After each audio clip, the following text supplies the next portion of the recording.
Ya, bismillahirrahmanirrahim. Assalamualaikum warahmatullahi wabarakatuh. Bagaimana kabarnya hari ini? Alhamdulillah, luar biasa, tetap semangat, semakin cerdas. Yes. Allahu Akbar. Ibu guru berharap semoga anaknya ibu guru, keluarganya senantiasa dalam lindungan Allah Subhanahu wa Ta'ala. Ingat, tetap stay di rumah, jangan kemana-mana dulu, tidak perlu ke mall dulu, tidak perlu berlibur dulu, tetap belajar di rumah, tetap ibadahnya tetap dilaksanakan, murojaahnya tetap dilaksanakan, dan ingat, kita berdoa semoga keadaannya membaik dan kita bisa berkumpul kembali di sekolah. Nah langsung saja untuk materi hari ini. Kita sudah masuk ke pembelajaran 3. Nah, untuk pembelajaran 3 hampir sama dengan pembelajaran sebelumnya, masih terkait dengan aturan merawat tanaman di rumah. Nah, untuk pembelajaran 3 ada 3 muatan pelajaran yang akan kita pelajari. Nah, yang pertama adalah muatan PKN, yang kedua adalah muatan bahasa Indonesia, dan yang ketiga adalah muatan matematika.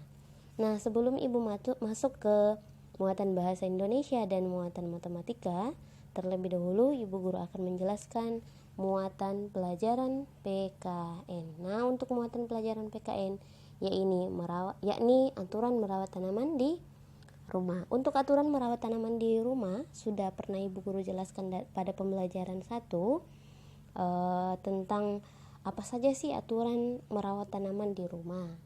Nah, ini bisa dibaca di sini. Ini adalah aturan merawat tanaman di rumah. Nah, tanaman memerlukan perawatan agar tumbuh subur. Beberapa aturan untuk merawat tanaman di rumah antara lain sebagai berikut. Nah, coba diperhatikan. Untuk A, menyiram tanaman secara teratur, yaitu ketika pagi dan sore hari, agar tanaman tidak layu. Kemudian 2. Meletakkan tanaman di tempat yang terkena sinar matahari. Nah, kenapa? Karena jika tanaman kita letakkan di tempat yang gelap, tanaman tidak akan tumbuh. Karena makanan tumbuhan memerlukan sinar matahari. Nah, makanan yang dimakan, yang diserap oleh tanaman, baik itu dari akar, baik itu dari daun, itu memerlukan sinar matahari, bantuan sinar matahari untuk tumbuh. Makanya kalau kita menanam tanaman, diletakkan di tempat yang terkena sinar matahari. Kemudian yang ketiga adalah membersihkan rumput liar di sekitar tanaman. Nah, seperti yang dilakukan Made. Nah, itu mencabut rumput liar yang terdapat di sekitar tanaman. Kemudian yang ketiga adalah memangkas tanaman, seperti yang dilakukan sebelumnya, kegiatan yang dilakukan oleh ayah, yaitu memangkas tanaman sehingga tanaman lebih rapi.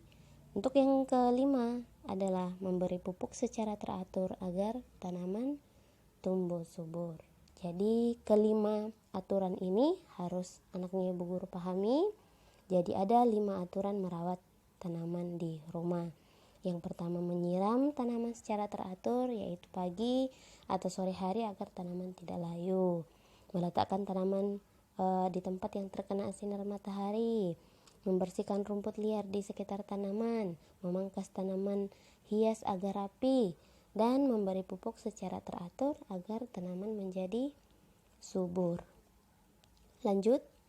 Nah, itu tadi muatan pelajaran PKN. Nah, sekarang kita masuk ke muatan pelajaran bahasa Indonesia. Untuk muatan pelajaran bahasa Indonesia, sebelumnya juga sudah kita pelajari kalimat pujian. Nah, kalimat pujian adalah kalimat yang berisi kekaguman terhadap sesuatu yang membuat orang lain menjadi senang. Ya, maaf ya, videonya ibu guru agak banyak gangguannya. Oke, kita dengarkan saja ya. Fokus ke suaranya ibu guru. Oke. Untuk muatan bahasa Indonesia, kemarin kita sudah pelajari kalimat pujian. Ibu ulangi ya. Kalimat pujian adalah kalimat yang berisi pujian, kekaguman terhadap sesuatu yang membuat orang menjadi senang. Nah, kalimat pujian kita ungkapkan ke seseorang karena memang ada alasan. Alasannya apa? Yang bisa dilihat di contoh di bawah sini. Ini ada percakapan antara ayah dan Made. Nah, ayah dan Dedi, maaf ya, ayah dan Dedi. Nah, ayah mengatakan, kamu memang anak yang rajin, Dedi. Kamu mau membantu ayah dan ibu mencabut rumput liar. Nah, kenapa ayah mengungkapkan kalimat pujian seperti ini? Karena ada alasannya. Alasannya karena Made telah membantu ayah dan ibu mencabut rumput liar, merawat tanaman. Makanya ayah memuji Dedi. Apa yang dikatakan Dedi? Dedi mengatakan, terima kasih ayah, aku berjanji akan lebih rajin lagi membantu ayah dan ibu. Jadi ketika dipuji, kita harus mengucapkan terima kasih. Seperti yang dilakukan oleh Dedi. Dia berterima kasih dan berjanji akan senantiasa membantu ayah dan ibu. Nah, pada percakapan tersebut, ayah memberi pujian kepada Dedi. Dedi mendapat pujian karena telah membantu ayah dan ibu merawat tanaman di rumah. Dedi merasa senang. Dedi berterima kasih kepada pujian yang diberikan ayah. Dedi juga berjanji untuk lebih rajin lagi membantu ayah dan ibu merawat tanaman. Oke, jadi kalimat pujian disampaikan karena memiliki alasan. Alasannya seperti yang dilakukan oleh Dedi, karena Dedi anak yang rajin telah membantu ibu, makanya Dedi diberi pujian. Contoh lagi, ketika anaknya ibu guru mendapatkan nilai yang bagus, nah itu dipuji oleh ibu dan ayah. Wah, bagus sekali nilainya. Nah, atau wah, pandai sekali anaknya ibu guru. Nah, seperti itu. Kalau ketika dipuji, kita harus mengucapkan terima kasih. Jadi ada alasan kenapa kita dipuji. Kalau mau dipuji oleh seseorang, kita harus melakukan sesuatu yang baik, sesuatu yang mulia, berbuat baik, kemudian menolong orang, kemudian rajin, kemudian jujur. Nah, itu semua adalah perbuatan yang baik. Rajin sholat, rajin mengaji akan dipuji oleh orang tua, oleh orang lain, karena merupakan perbuatan yang baik. Nah, seperti itu ya. Jadi kalau mau mendapatkan pujian dari orang-orang di sekitar, nah kita harus senantiasa berbuat baik. Tetapi ingat, jangan cuma sekedar ingin mendapatkan pujian saja baru berbuat baik, tetapi kita betul-betul berbuat baik karena kita mengharapkan pahala dari Allah.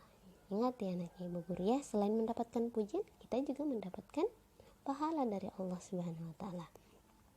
Oke, lanjut ke muatan pelajaran selanjutnya, yaitu muatan pelajaran matematika. Untuk muatan pelajaran matematika yaitu menjumlah dua bilangan. Ada dua bilangan yang dijumlahkan, namun untuk memudahkan, perhatikan dulu gambar di bawah ini. Nah, ada seseorang pedagang menjual 24. Nah, 24-nya digambarkan seperti ini, menjual semangka. Nah, ini semangkanya 24 berarti 10, satu keranjang itu berisi 10. Kemudian satuannya itu 4-nya, yang di belakang itu di luar keranjang. Nah, jadi semangka pada hari Sabtu. Jadi dia menjual semangka 24 pada hari Sabtu. Dan 32 semangka pada hari Minggu. 32-nya ini digambarkan seperti ini. Nah, kemudian jumlah semangka yang terjual pada hari Sabtu dan Minggu dapat ditentukan sebagai berikut. Misalkan satu keranjang berisi 10 buah. Nah, seperti ini cara menjumlahnya. Jadi setiap keranjang berisi 10, di sini 10, dan yang satuannya adalah 4, berarti 24. Karena ini 10 berarti 20. Keranjang yang satu 10, dan 10 berarti 30. 30 satuannya di luar, nah berarti 32. 24 ditambah 32 hasilnya kita hitung keranjang yang berisi 10 buah. 10, 20, 30, 40, 50. Berarti ada 50 yang berisi 10 buah. Kemudian satuannya tadi di sini 4 dan di sini 2. Berarti kita hitung 1, 2, 3, 4, 5, 6. Jadi jumlah buah semangka yang terjual di hari Sabtu dan di hari Minggu adalah 50 ditambah 6. Jadi 50 ditambah 6 sama dengan 50 56. Nah, langsung saja di sini 56. Seperti itu cara menjumlahkannya. Oke, baik.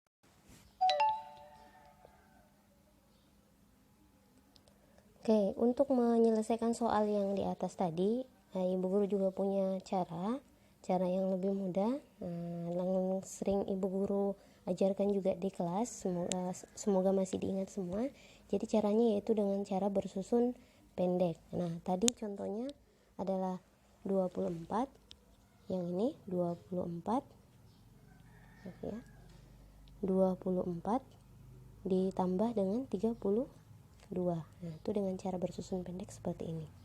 Jadi tambah, ingat yang dijumlahkan pertama kali adalah bagian satuan. Bagian satuannya di sini adalah 4 dan 2. 4 ditambah 2 sama dengan 6. Nah, selesai satuannya kita pindah ke bagian puluhan. Puluhannya adalah 2 dan 3. 2 ditambah 3 sama dengan 5. Jawabannya sama dengan di atas tadi 56. Paham ya? Nah, kemudian Ibu Guru kasih contoh yang lain. Misalkan soalnya 42 ditambah 13. Nah, tambah, ini cara bersusun pendek ya. Ingat yang dijumlahkan pertama kali adalah satuan. Satuannya adalah 2 dan 3. 2 ditambah 3 sama dengan 5. Nah, setelah satuan kita pindah ke puluhannya. Puluhannya di sini adalah 4 dan 1. 4 ditambah 1 sama dengan 5. Jawabannya sama dengan 55. Gampang ya? Nah, jadi Ibu Guru akan berikan soalnya ada di buku Bu Pena halaman 56. Nanti silahkan dikerjakan di buku Bu Penanya langsung. Cara menjawabnya seperti yang Ibu Guru ajarkan sekarang, yaitu bersusun pendek. Semoga anaknya Ibu Guru paham, dan silahkan dikerja. Jika belum paham, silahkan hubungi Ibu Guru, nanti Ibu Guru yang akan jelaskan kembali. Seperti itu ya. Terima kasih. Ibu Guru akhiri. Assalamualaikum warahmatullahi wabarakatuh.